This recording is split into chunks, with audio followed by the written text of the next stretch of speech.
शांति चाहे तो रघुनाथ जी के ध्यान धर, मत अभिमान करहो।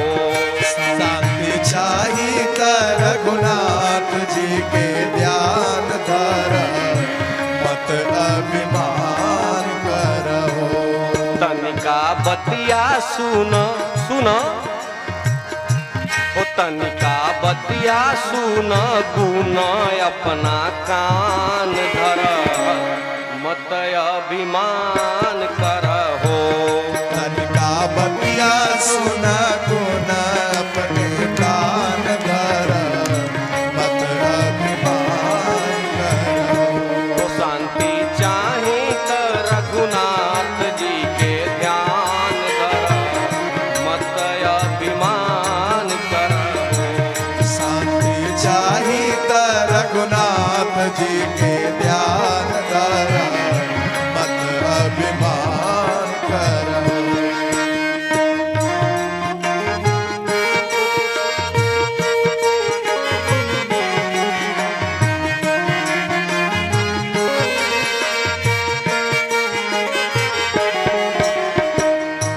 ओ धन दौलत तो बहुत जुटाए, फिर भी शांति कहीं ना पाए। धन दौलत तो बहुत जुटाए, फिर भी चैन कहीं ना पाए। सिर पर चंवर छत्र फहराए, चलते मद से धरती दबाए।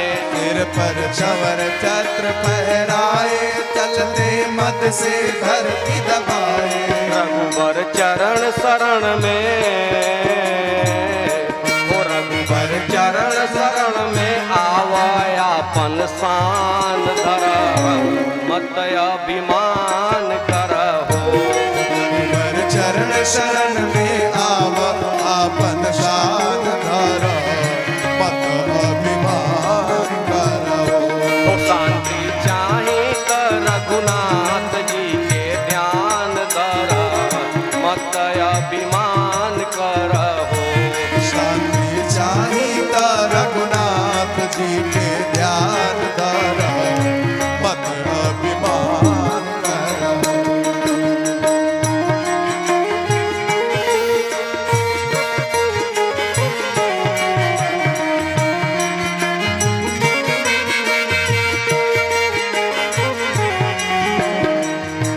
ओ धन दौलत तो बहुत जुटाए, जिनमें जोगी मन को रमाते, उनके चरण में ही सुख पाते। जिनमें जोगी मन को रमाते, उनके चरण में ही सुख पाते। जो भी भक्त शरण में आते, भय से मुक्त अभय हो जाते। जो भी भक्त शरण में आते, भय से मुक्त अभय हो जाते। सब जंजाल सहित तू, जंजाल सहित तू आव यहाँ जहान धर, मत अभिमान करहो। काल सहित तू आव यहाँ जहान धर, मत अभिमान करहो। शांति चाहे तो रघुनाथ जी के ध्यान धर, मत अभिमान करहो। शांति चाहे तो रघुनाथ जी के ध्यान धर, मत अभिमान करहो।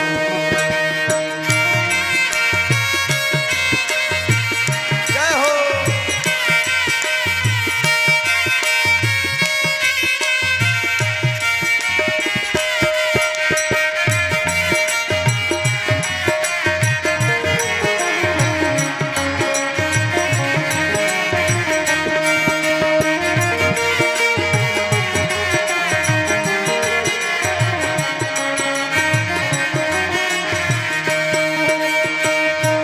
सारे ग्रंथ यही बतलाए, मार्ग सारे यही ले आए। सारे ग्रंथ यही बतलाए, मार्ग सारे यही ले आए। सारे ग्रंथ पढ़ लीजिए, पढ़िए, वेद पढ़िए, पुराण पढ़िए, एक ही स्थान पे आना है। कितने भी रास्ते हैं सब अंत में यहीं पहुंचेंगे। दास क्या कह रहा है? तो सारे ग्रंथ यही बतलाए, मार्ग सारे यहीं ले आए। सारे ग्रंथ यही बतलाए, मार्ग सारे यही ले आए। पवन मन को यही समझाए, रे सठ और न कोई उपाय। पवन मन को यही समझाए, रे सठ और न कोई उपाय। तू मान छोड़ के, तू मान छोड़ के आव दया आदान धर, मत अभिमान करहो। मान छोड़ के आव दया आदान धर, मत अभिमान करहो। शांति चाहे कर रघुनाथ जी के ध्यान कर, मत अभिमान करहो। शांति चाहे कर रघुनाथ जी के ध्यान कर, मत अभिमान करहो। शांति चाहे कर रघुनाथ जी के ध्यान कर, मत अभिमान करहो। चाहे कर रघुनाथ जी के ध्यान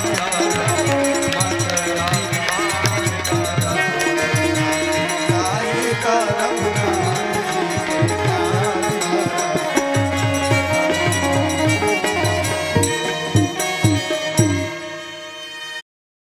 राम नाम एक ऐसा मेडिसिन है, पियो चाहे रात है या दिन है। राम नाम एक ऐसा मेडिसिन है, यो चाहे रात है या दिन है।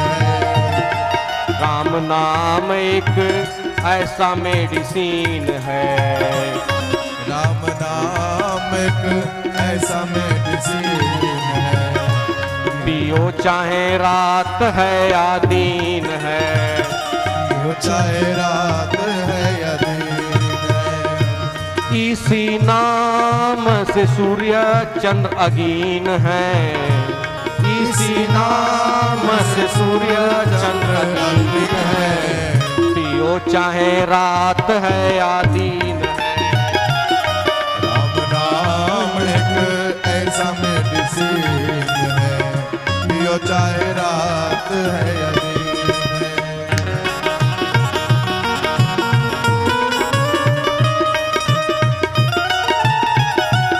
जय हो।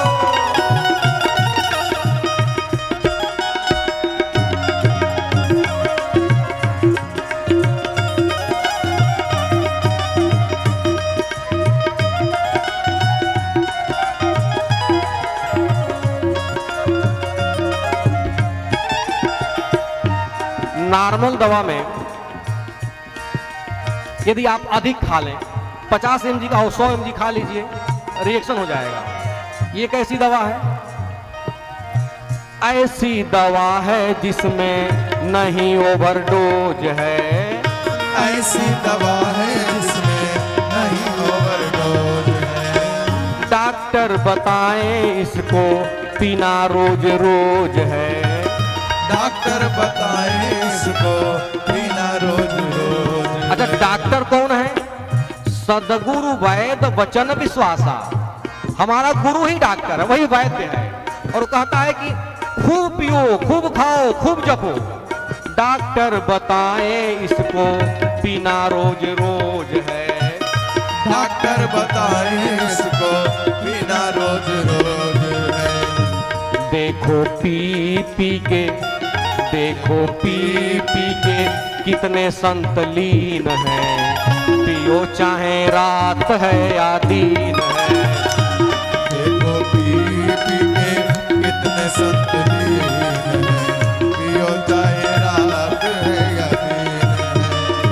राम नाम एक ऐसा मेडिसिन है, राम नाम एक ऐसा मेडिसिन है, पियो चाहे रात है या दिन है।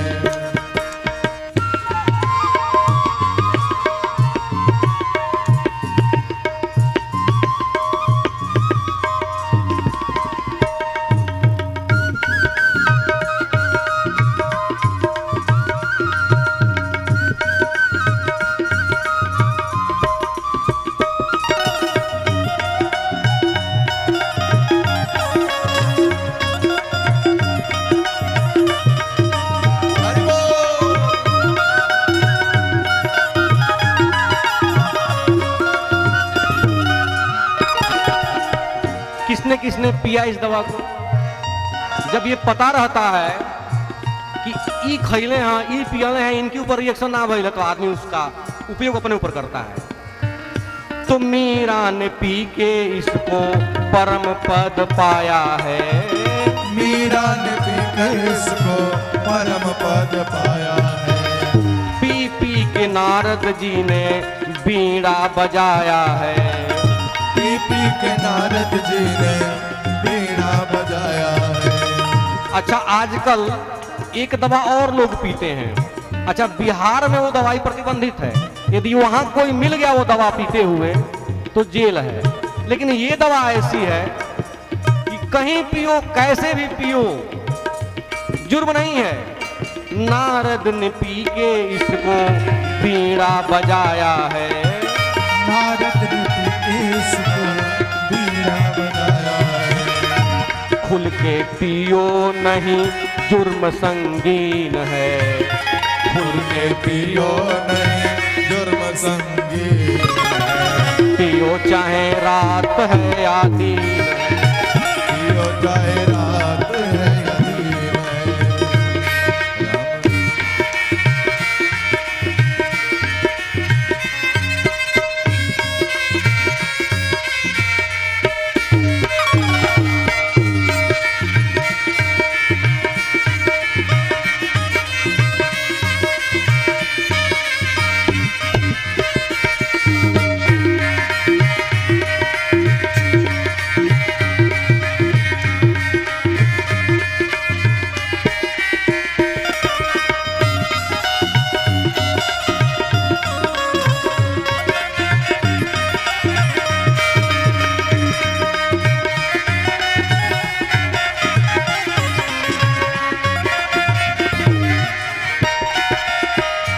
जो दवा नॉर्मल दवाई मार्केट में बिकती है उसकी एक्सपायरी होती है 1 साल, 6 महीना, 2 साल। ये दवा ऐसी किसी कोई एक्सपायरी नहीं है। राम दवा का देखो डेट नहीं जाएगा। राम दवा का देखो डेट नहीं जाएगा। जितना पुराना होगा असर दिखाएगा। जितना पुराना होगा असर दिखाएगा। माने जितना लंबा समय तक आप इसको इकट्ठा करेंगे, जितना अंदर जाएगा, जितनी जप होगी उतना ही अधिक असर दिखाएगा। जितना पुराना होगा असर दिखाएगा। जितना पुराना होगा असर दिखाएगा। पिए भोले बाबा, पिए भोले बाबा, देखो कैसा सीन है। पियो चाहे रात है या दिन है। पिए भोले बाबा, देखो कैसा सीन है। पियो चाहे रात है या दिन है।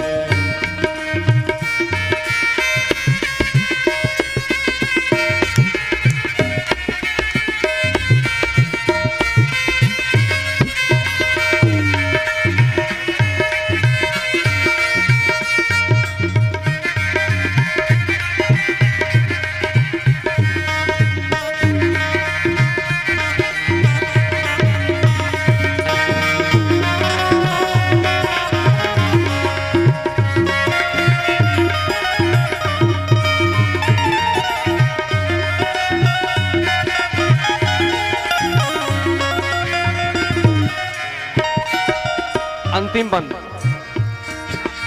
और था पर समय नहीं है। पी पी के राम नाम सिद्ध भय कागजी।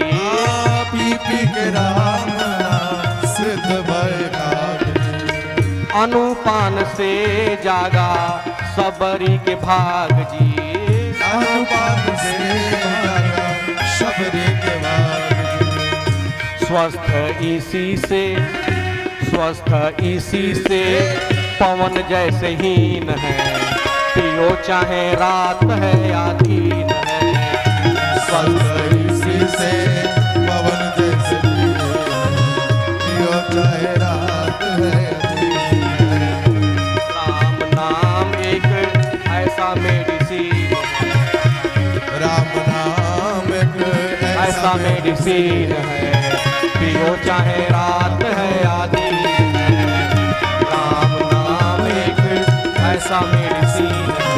पियो चाहे रात है या दिन है, राम नाम एक ऐसा मेडिसिन है। पियो चाहे रात कि सब पुथिया हटा के मानस शरण में आ जा, सब पुथिया हटा के मानस शरण में आ जा। पुथिया हटा के मानस शरण में आ जा, हियरा लगा के मानस शरण में आ जा। हियरा लगा के मानस शरण में आ जा, पुथिया हटा के मानस शरण में आ जा।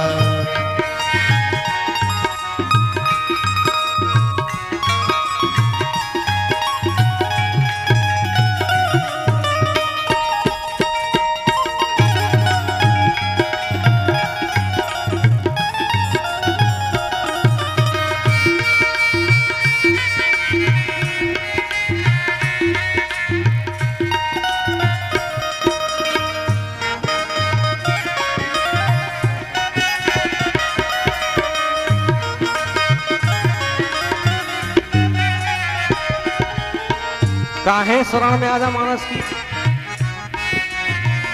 भोले के बचना हई, बचना है शंकर के रचना हई, शंकर के रचना है, शिव जी के बचना हई, शिव जी के बचना है, भोले के रचना हई। भोले के रचना है। तो सुना सुना मनवा लगा के मानस शरण में आजा, मानस शरण में आ जा, पुथिया हटा के मानस शरण में आजा। सब पुथिया हटा के मानस शरण में आ जा।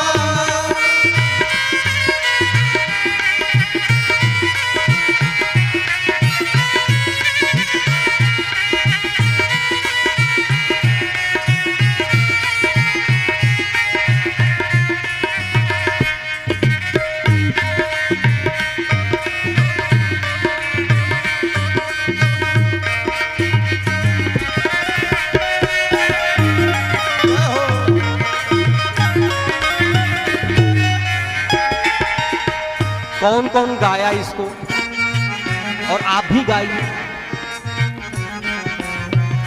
जाग बलिक जी गौले, जाग बलक जी गवले, गरुणा जी अमृत पौले, करुण जी अमृत पवले, जाग बलिक जी गौले, जाग बलिक जी गवले, गरुणा जी अमृत पौले, करुण जी अमृत पवले, खगतन के पाके मानस शरण में आजा। भगतन के बाके मानस शरण में आ जा। पुथिया हटा के मानस शरण में आजा। पुथिया हटा के मानस शरण में आ जा।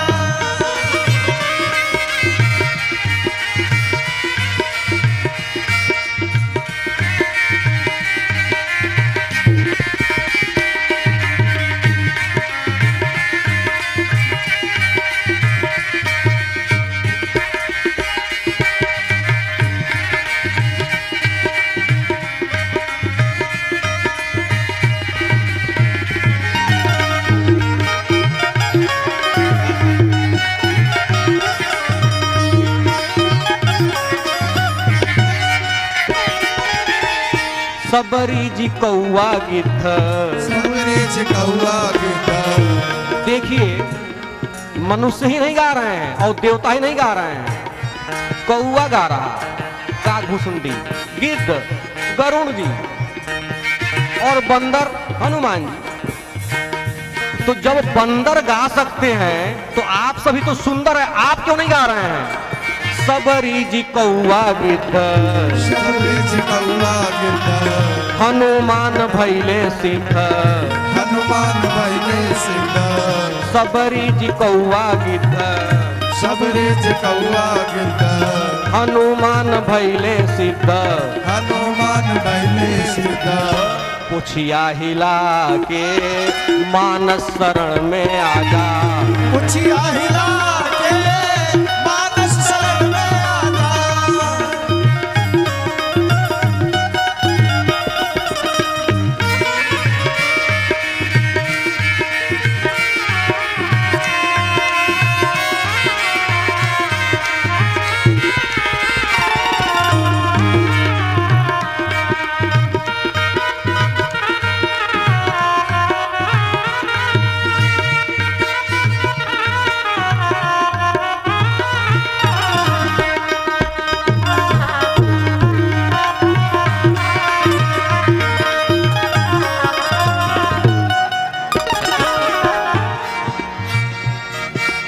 तुलसी के दर्शन मिलल तुलसी के दर्शन मिलल गोस्वामी तुलसीदास जी महाराज ने मानस जी की रचना की और इस रचना के उपरांत उनकी प्रीति इतनी बढ़ी कि हनुमान जी को आकर के और प्रभु श्री राम का दर्शन कराना पड़ा चित्रकूट में। मानस जब पढ़ते हैं मेरा अनुभव है नेत्र अश्रुपात करने लगते हैं। तुलसी के दर्शन मिलल तुलसी के दर्शन मिलल पवन के जीवन बनल पवन के जीवन बनल तुलसी के दर्शन मिलल तुलसी के दर्शन मिलल पवन के जीवन बनल पवन के जीवन बनल मानस सुना के मानस शरण में आजा मानस सुना के मानस शरण में आजा पोथिया हटा के मानस शरण में आजा पोथिया हटा के मानस शरण में आजा पोथिया हटा के मानस शरण में आजा फिर ना समय मिले जीवन फिर ना समय मिले जीवन में प्यारे लगा हृदय सुमिरन में फिर ना समय मिले जीवन में समय मिले जीवन में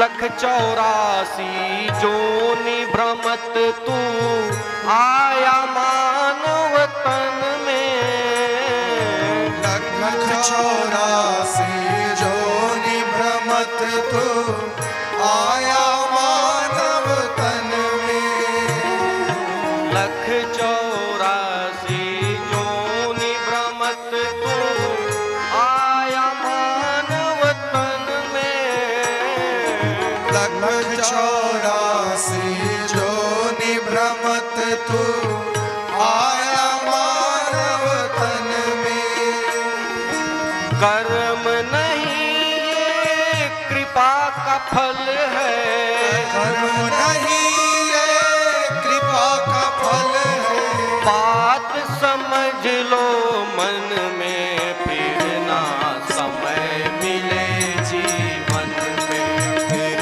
ना समय मिले जीवन में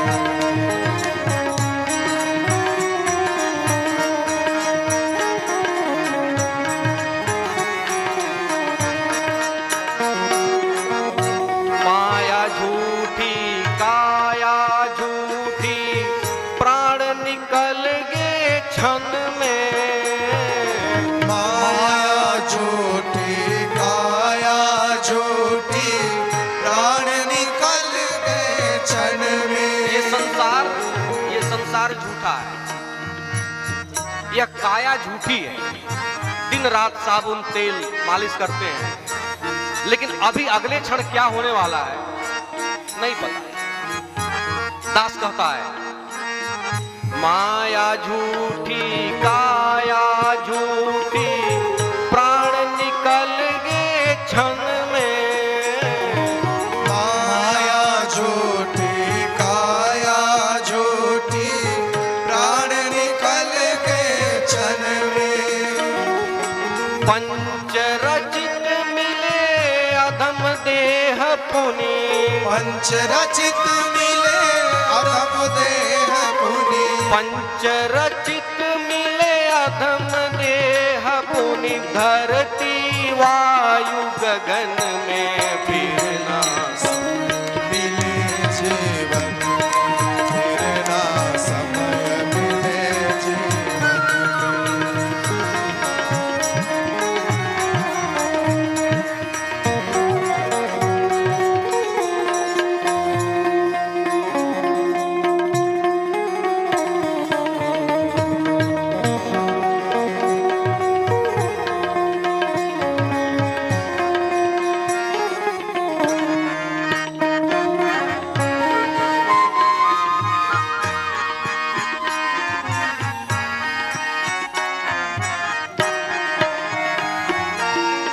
चाहा जिनको प्राण से बढ़कर, फूल झरे थे बचन में।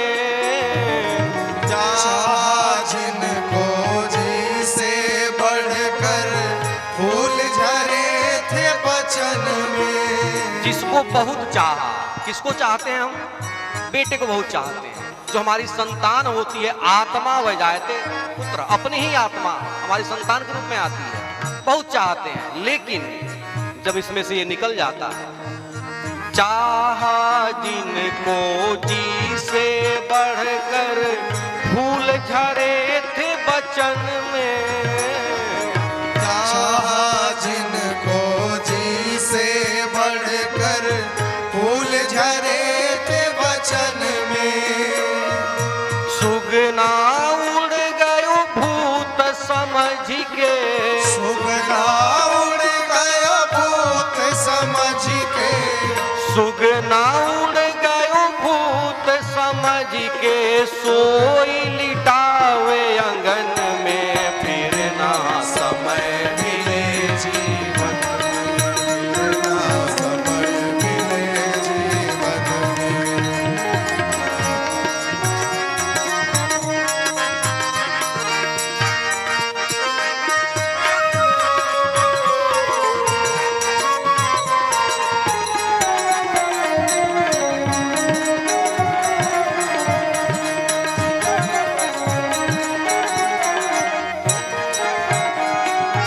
याद रहे जाना है एक दिन, घर में रहो या वन में। याद रहे जाना है एक दिन, घर में रहो या वन में। कितना भी जतन कर लीजिए, कितना भी जतन कर लीजिए, इस शरीर की सुरक्षा कितना भी कर लीजिए, जाना पड़ेगा। घर में रहिए, वन में रहिए, अंतरिक्ष में रहिए। दास कहता है, याद रहे जाना है एक दिन, घर में रहो या वन में। याद रहे जाना है एक दिन, घर में रहो या वन में। पवन प्रभु से प्रीति लगा ले, पवन प्रभु से प्रीत लगा ले। पवन प्रभु से प्रीति लगा ले, आ रघुबर शरणन में फिर ना समय मिले जीवन में, फिर ना समय मिले जीवन में। फिर ना समय मिले जीवन में। फिर ना समय मिले जीवन में, प्यारे लगा हृदय सुमिरन में। प्यारे लगा हृदय सुमिरन, फिर ना समय मिले जीवन में।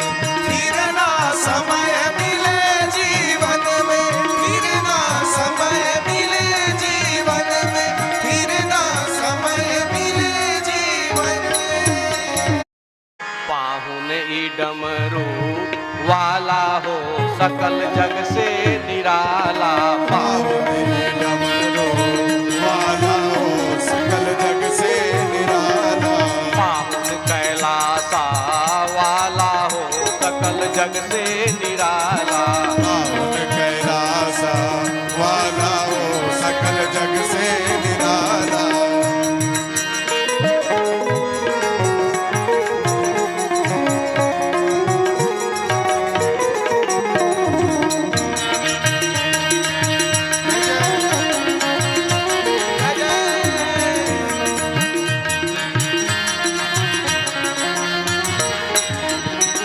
देखिए, खाली गाड़ी गा के ही पहुना को नहीं रिझाया जाता है। जो लोग बचे हुए हैं बारात में नाचने से, वो उनको नचा के भी रिझा सकते हैं। पाहुन ई डमरू वाला हो सकल जग से निराला। पाहुन डमरू वाला हो सकल जग से निराला। अमरी हिमाचल में सुंदर धिया पाला। हमारी हिमाचल में सुंदर दिया पाला। हमारी हिमाचल में सुंदर धिया पाला। हमारी हिमाचल में सुंदर दिया पाला। दुल्हा जय जय दुल्हा जय जय। दुल्हा मिलल बौराला हो सकल जग से निराला। दुल्हा मिलल बौराला हो सकल जग से निराला। पाहुन डमरू वाला हो सकल जग से निराला। पाहुन डमरू वाला हो सकल जग से निराला।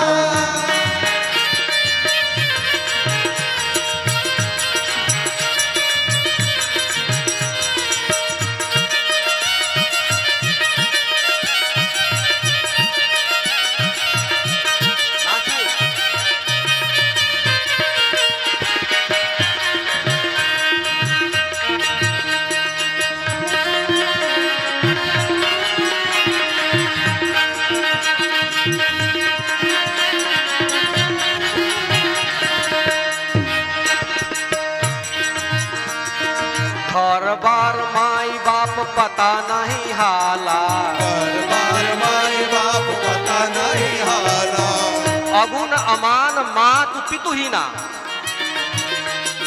घर बार माई बाप पता नहीं हाला।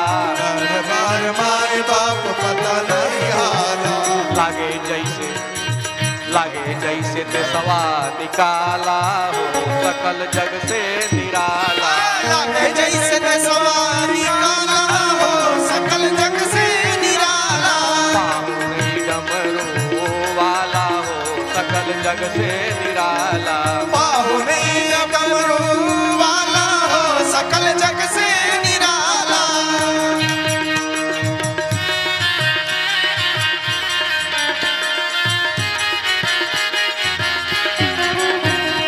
जय हो।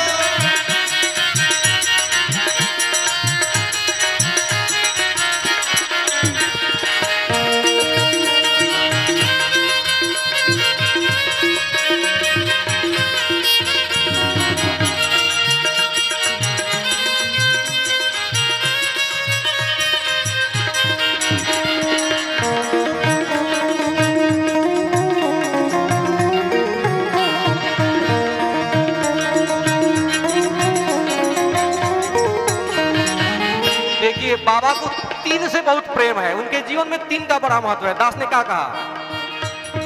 तीन सूल माथे तीन नैना देखाला। तीन शूल माथे तीन नैना दिखाला। तीन सूल माथे तीन नैना देखाला। तीन शूल माथे तीन नैना दिखाला। त्रिपुरारी त्रिपुरारी त्रिपुरारी दुल्हा त्रिकाला हो सकल जग से निराला। त्रिपुरारी दुल्हा त्रिकाला हो सकल जग से निराला। पाहुन डमरू वाला हो सकल जग से निराला। पाहुन डमरू वाला हो सकल जग से निराला। जय जय।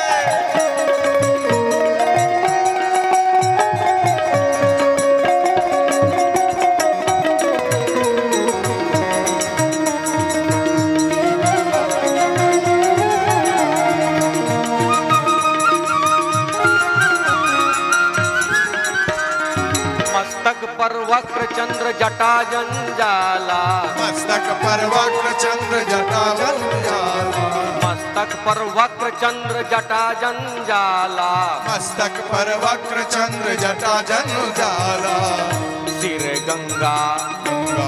गंगा लहर हराला हो सकल जग से निराला, सिर गंगा लहर लहराला हो सकल जग से निराला, नहीं डमरू वाला हो सकल जग से निराला, बाहुनी डमरू वाला हो सकल जग से निराला।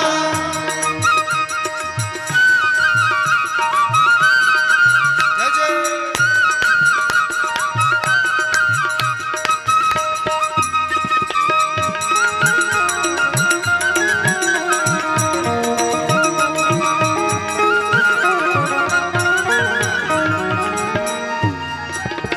भस्म अंग गल भुजंग नाग लपटाला, भस्म अंग गल भुजंग नाग लपटाला, भस्म अंग गल भुजंग नाग लपटाला, भस्म अंग गल भुजंग नाग लपटाला, भूख लगे भूख लागे भंगिया गोटाला हो सकल जग से निराला, भूख लागे भंगिया गोटाला हो सकल जग से निराला, बाहुनी डमरू वाला हो सकल जग से निराला, बाहुनी डमरू वाला हो सकल जग से निराला।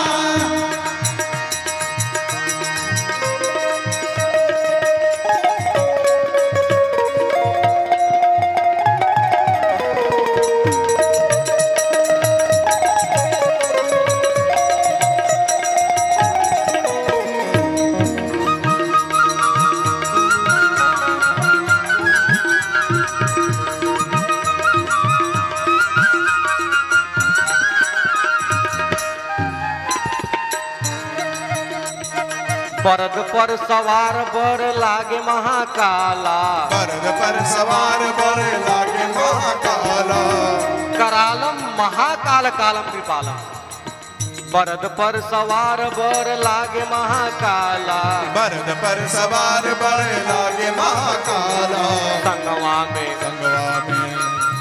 संगवा में भूतवा बेताला हो सकल जग से निराला, संगवा में भूतवा बेताला हो सकल जग से निराला, बाहुनी डमरू वाला हो सकल जग से निराला, बाहुनी डमरू वाला हो सकल जग से निराला।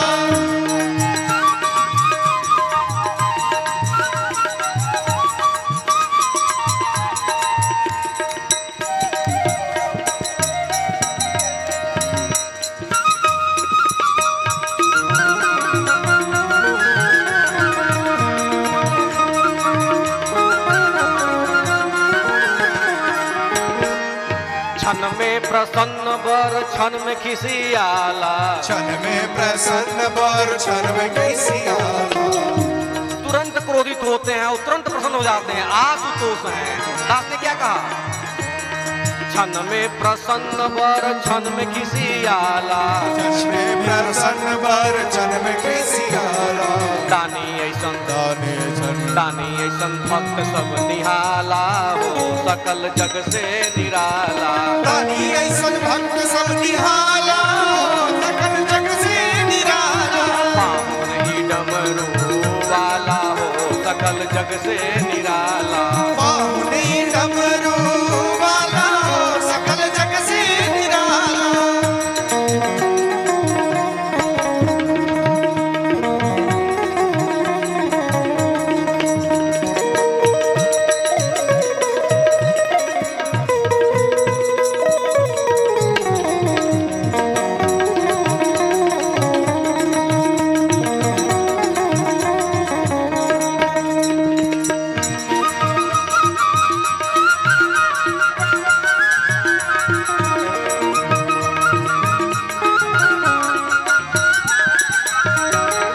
वचन सुनी मोर भोरा मुस्काला, व्यंग्य वचन सुनी मोर भोरा मुस्काला, व्यंग वचन सुनी मोर भोला मुसुकाला, व्यंग्य वचन सुनी मोर भोला मुस्काला।